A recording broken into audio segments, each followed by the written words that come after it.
Hammaga salom. Ushbu tushuntiruvchi dasturimizga xush kelibsiz. Bugun biz shunchaki quruq tarixni o'rganmaymiz. Yo'q, biz g'arb falsafasini butunlay o'zgartirib yuborgan, o'ziga xos va g'alat bir shaxs, Suqrot haqida gaplashamiz. Qanday qilib oddiygina bir tosh yo'nar butun insoniyatning fikrlash tarzini ostin-ustun qilib yubordi. Qani, boshladik. Keling, eng asosiy va qiziqarli jumboqdan boshlaymiz.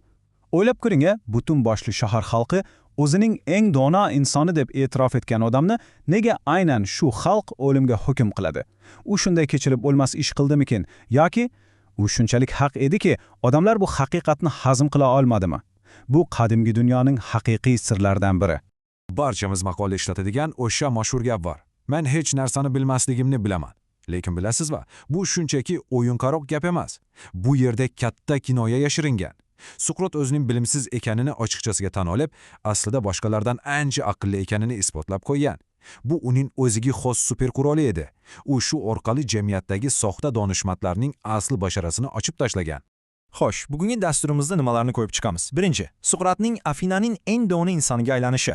Ikkinchi, uning mashhur epistemologik paradoksi. Uchinchi, mashhur Suqrot usuli. To'rtinchi, siyosiy inqiroz va sud. Beshinchi, uning o'limi va ijtimoiy shartnoma. Hamda oxirida Suqrot merosining bugungi kundagi ahamiyati. Birinchi qism Afinaning eng dono insoni. Keling, uning kutilmagan kelib chiqishiga nazar tashlaymiz. Suqrot Afinaning Allopesiya tumanida usta va doya oilasida tug'ilgan. Eng qiziq nima bilasizmi? U qadimgi Yunonlarning chiroyli qaddi-qomat va go'zallik standartlariga umuman to'g'ri kelmasdi.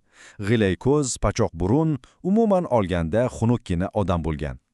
Ammo uning ichki dunyosi, o'tkir aqli va Peloponnes urushidagi harbiy jasorati odamlarni xuddi magnitdek tortardi.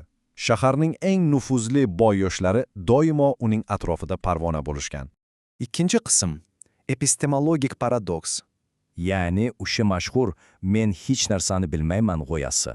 Endi eng qiziq joyga keldik. Kunlarning birida uning do'sti Xerafont Delfi kohindan Afinada eng dono odam kim deb so'raydi. Kohin nima desa yaxshi? Suqrotdan dono inson yo'q deydi.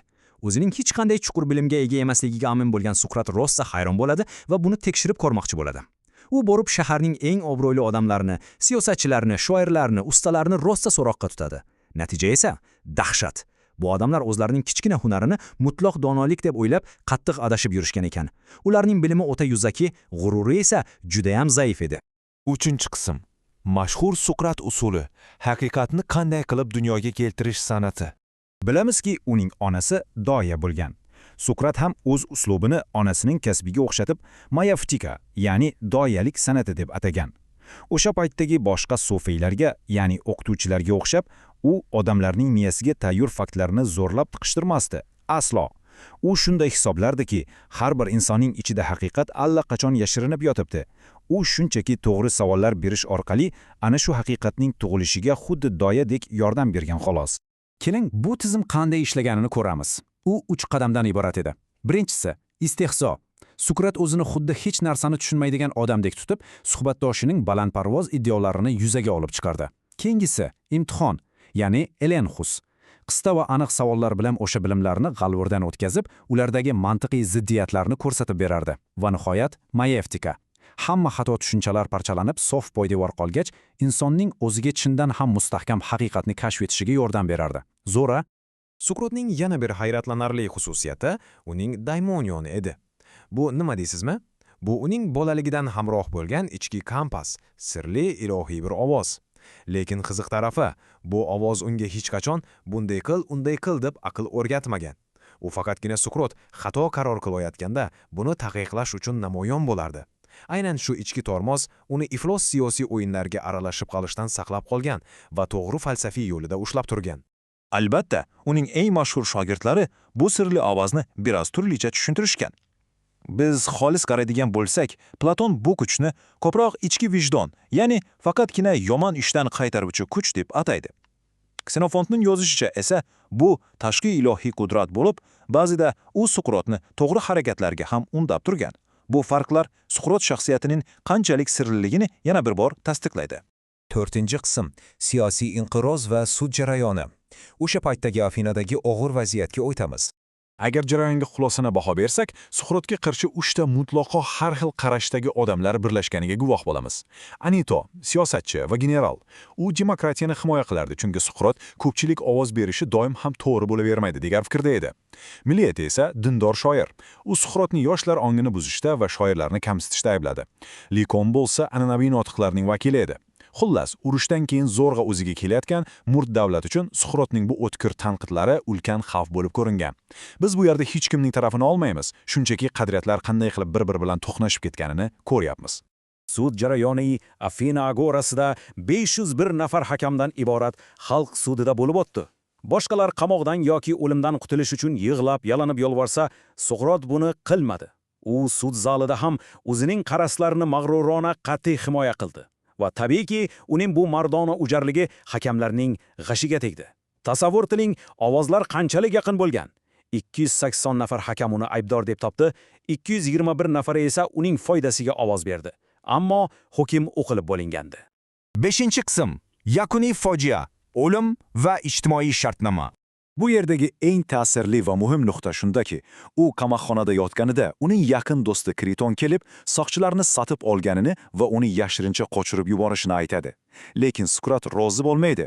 Uning tushunchasidagi ijtimoiy shartnoma shunchalik kuchli ediki, 70 yil uni himoya qilgan, boshpana bergan davlatning qonunlarini bitta o'zining joni uchun buza olmasdi.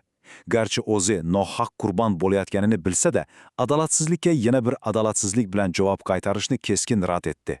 Qoyil qolish kerak, to'g'rimi? Uning o'limi ham xuddi hayot kabi o'ta falsafiy bo'lgan. U zindonda mutlaq xotirjamlik bilan sikuta zaharini ichadi. O'limidan oldingi so'nggi iltimosi nima bo'lgan bilasizmi? Do'stlariga shifo xudosi Asklepiga qurbonlik qilishni tayinlaydi. Nega endi azobli o'lim oldidan shifo xudosi? Chunki Suqrot o'limni qandaydir mudhish jazo deb emas, balki bu dunyoning mashaqqatli xastaligidan butunlay shifo topish deb qabul qilgan. 6-qism. Bugungi kunda Suqrot merosi. Bu narsalar hozirgi hayotimizda nega muhim? Xo'sh, o'zingizga savol berishingiz mumkin. Shuncha ming yillar oldingi bu voqealarning bugun bizga qanday foydasi bor? Gap shundaki, intellektual kamtarlik, ya'ni bilimsizligini tan ola bilish va savol berish qobiliyati hozirgi tez o'zgarayotgan dunyoda eng zo'r mahoratdir. Ish joyingizdami, jamoada yoki oiladami, o'zimizning mitti dunyoqarashimizdan chiqib, xatolarimizni tan olish va boshqalardan so'rash juda muhim. Bu orqali biz turli yoshdagi, turli sohadagi odamlar bilan tajriba almashamiz va doimiy o'sib boramiz. Dasturimizni xulosasi o'rnida men sizni juda chuqur bir fikr ustida o'ylashga chorlamoqchiman. Bugungi murakkab hayotingizda, ishxonada yoki shaxsiy munosabatlarda xuddi Suqrot kabi men hech narsani bilmayman degan yondashuvni qanday qilib amalda qo'llagan bo'lardingiz? Ehtimol ayni paytda men buni mukammal bilaman deb o'ylayotgan, lekin aslida qattiq xato qilayotgan qarashlaringiz bordir. Buni bilishning yagona yo'li doim izlanishda bo'lish va o'zingizga eng qiyin savollarni berishdan to'xtamaslik. Kuzatganingiz uchun katta rahmat.